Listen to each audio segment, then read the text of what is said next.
everybody, it's Diane from Diane's Corner, and I'm enjoying another lovely December day, and some people got to see that star last night, and I got to see it through the lens of other people, but I didn't quite catch it myself. Wondering if anybody, there down by Art Meduna's, there was somebody that saw it there, and so I'm down here by my favorite park. Let's see if I can turn this around so you can see it. I think I've been down this route before. The John Bessaraba House and Bernie and Maurice Obergawages and down up the street there. So I like this park. I have always enjoyed little picnics in it as a in the summertime usually.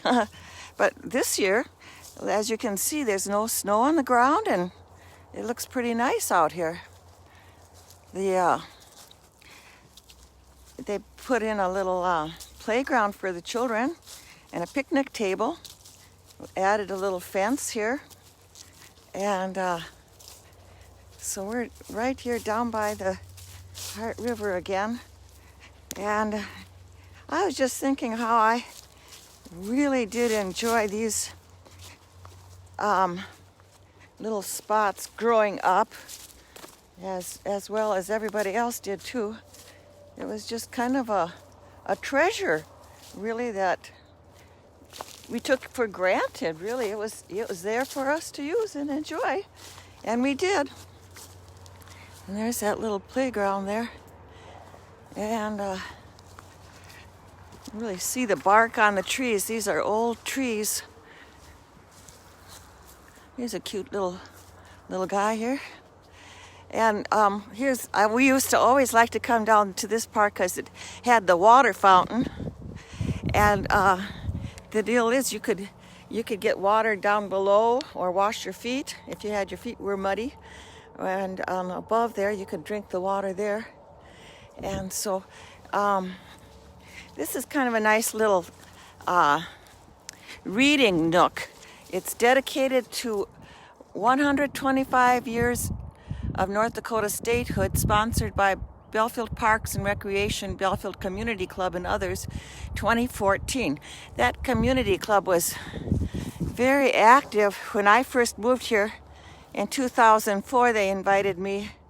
There's a little library, and you can open up the door and you can get a book. There's a book you can choose to read here. Anything. Oh, here's even a children's book. Winnie the Pooh's Stories for Christmas. Wow, look at that. Somebody's going to have a fun time reading about that. Look at that. How about that? Oh, here's another one. Santa's Surprise. Ha-ha. I wonder what Santa gets as a surprise. He's usually the one that makes the surprises. Oh, here's another Santa Claus one. How Santa got his job. There's a help wanted ad in the paper there on that one. Well, look at that. Here's Counting Christmas. Look at that. And there's some cookies on that one. That plate, Counting Christmas. Let's just check it out. 10 starts at 10. 10 lights get twirled around the tree. Let's see what's next. Well, Mr. Pate, 9. Oh, I can see we're going backwards on this one. 9 shiny presents are wrapped so prettily. Oh, look at that. Oh, that's a cute little page for 9.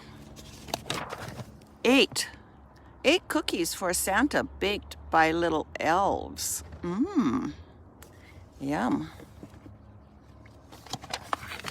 7 velvet stockings hung above the hearth. There's 7. Let's count them. 1, 2, 3, 4, 5, 6. Yep, 7. And the dog is counting too.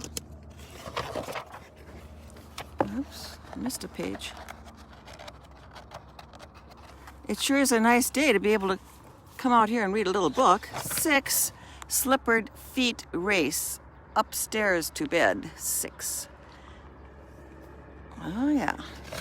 5, Christmas stars hang over drowsy heads. 5. 1, 2, 3, 4, 5. Drowsy heads. Okay, 5. Then that should be 4. Let's find 4. 4 loving arms wrap hugs around each child. There's 4. Mom and Dad. 3 sleeping children dream of treats and toys. There's the 3. Oh, they're dreaming away. Not for long. 2 silver bells jingle on Santa's sleigh. 2. Oh, that's a nice picture. 1 magical day for families and children to share. 1. That is a nice little story for somebody to come and find and read. And there's also some magazines in there too. Well, I'll just shut that up and okay, so that's the little reading corner. And now I'm going to go across the bridge here. And I was thinking about the people that lived over here. I finally remembered their name, Sherman Brownfield house. And there's, there we're looking at the river. There's another tire down there. Maybe someday they will get those tires out of there. But there's places where there's little dry spots and no deer though. I bet they'd like to travel along that river. Brownfields, Sherman Brownfields and Bob Brownfields, they had the Brownfield grocery store when I was growing up. And this is the home here. And I'm sure it's been a few people. It was a nice home. I'm just going to walk around to the back here along the river. I've never been back here actually. It sure is nicely mowed and kept up. Back here, there's the mower right there. A nice home for somebody. And looks like we've got some mole holes here. Then, as I'm walking here, I'm in the back of I remember this house as being the next house over here. Henry and Amanda Paasch, and that was, it is now blue. I think that was their house. I'm gonna go around to the front here and look. This is the back side here. And, but yeah, Henry Paasch was from Germany. He immigrated here with, well, actually, he met Amanda here in the States, but he came over here to Belfield. Wow, they've really changed it a lot from the old Paasch house. And they've also done a fence. And here they're using pallets to create the fence. Yeah, pretty nice. Well, anyway, they had a family here. They homesteaded near Freiburg in 1907. Now these are people that would have been friends of my grandparents, William and Lily Buckman. They 1907. So that's kind of the generation, but they homesteaded out there, had their children. I was like Ruth and Bob and Ray and Ione Paasch. So when they retired, they moved to Belfield in 1947, and they were very active in community affairs as well. And they kind of remember some of their things that they were. Well, Amanda had was in the Progressive Club that later became Community Club, and I've seen a quilt with the ladies all embroidering. They each had a square, and they all embroidered their names on the quilt. And then when I saw that the first time, I had never known what Mrs. Paasch's first name was. And it was, her name was Amanda, and I thought, oh, that was such a beautiful name. And it just remembers many people, I did not know their first names. I knew them by their last names. It was Mr. and Mrs., and that's what I called them. Of course, I was a young girl at the time, so that makes sense. But it was always just an awe and respect for the older generation, and they respected and loved us as well as kids. Now this is a Duchek home here, and I don't know too much about the background of this home at all. Maybe somebody can put something in the comments and I can do some research. But I think they've done a marvelous job of maintaining and giving that home just really a lovely spot. And here we are at the Senior Citizen Building, which got the new roof. We're so thankful for that, and for everybody who pitched in to make that happen over the over the past summer here. And Bruce Orton, he was really helpful in getting that thing engineered to get it so the rain wouldn't come in, actually, so preserve that building. So what a beautiful morning to take a walk. The wind isn't even blowing yet. It's supposed to start blowing this afternoon. But here we have a little little Christmas display, and then we have the Belfield City Hall again here. And then there was a question yesterday about where is the dry cleaning. Dry cleaners. Where is the dry cleaners? Well, as you can see on the corner there is Choice Bank, and then there's a lot. It's a parking area, and then that's the old Limbo building, and then there's this kind of like a large parking area, and then it starts the homes again. So I'm just thinking that it must have been taken down. Now you have to remember, I have a 30-year gap from 1967 to 2004. So there's a lot of things that I need to ask about. But the cloud structures, aren't they beautiful this morning? Look at that. And then, this building is fairly new here. And so this was, I'm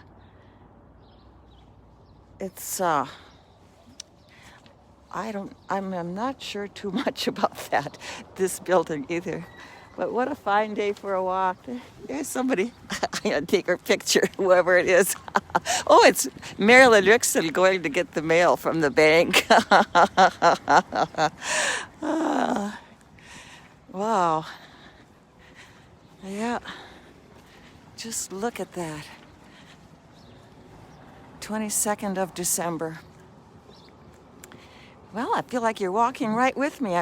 I'm seeing all your names, and I sure appreciate your putting little comments about who's up there and who's not. Again, the other day I did that walk down here. It was so cold, I couldn't really get any really good pictures because it was so cold. But this was Indegard's museum. Again, I'm kind of repeating myself a little bit. And then this would have been Frank's Cafe, and different people have tried to have a restaurant here, but the roof needs maintaining to get that into shape and code for different regulations for owning and operating a food restaurant type thing. So, but there was a really good Mexican restaurant there a while back. There was a really good Chinese restaurant a while back. And of course, Frank Cordnery had it for many, many years. So someday I'm just going to stop there and we'll talk about that. So here's an appliance store that is now storage. All these are storage here. And here's the Franklin. Okay, now back here would have been the Brownfield grocery store, right through here somewhere. And then right here is Franklin's grocery store. Appreciated your comments, Vonnie. Someday we'll have to have a big visit about all of you and Alan and Doug and even Bob Buckman. He has got stories of that grocery store. And as you can see, here's where the John and Joe's bar was and is no more. And the police department here was the old bank. In fact, sometimes I kind of forget and call it the old bank, but it's now the police department. And then this is Lance's plumbing shop and the apartments up here. That's Josie Shipkowski. I'm going to say hi to Josie. Okay, now this is the Belfield laundromat, and many, many people have used this laundromat over the years, and that's really been a really kind of a blessing for the community. And I remember Martha Gregory, who I mentioned lived across the bridge there on the west side, the first house. She used that laundromat until she was 96. And I don't know what, she just liked using the laundromat, I guess, but that was quite a hike for her to take her clothes over there. So here's the back side. It's such a nice day. Here's the back side of the hotel.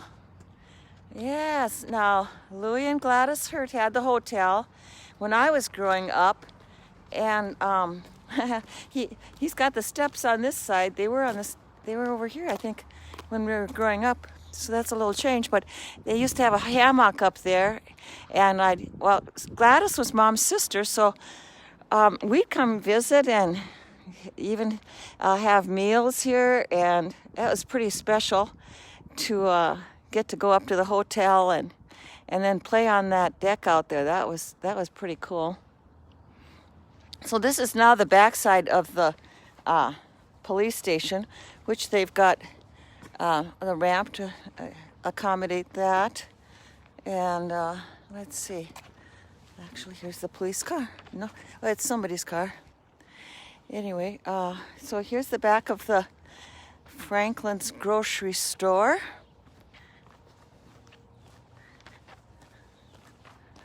And Roth's grocery store and mercantile. That was next door too. I forgot.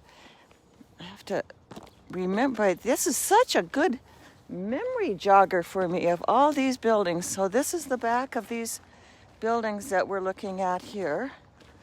And there's somebody that's using this as a garage, as it was many, many years ago.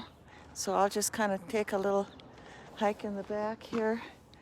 This is Bob Brownfield, and remember their daughter Diane Brownfield.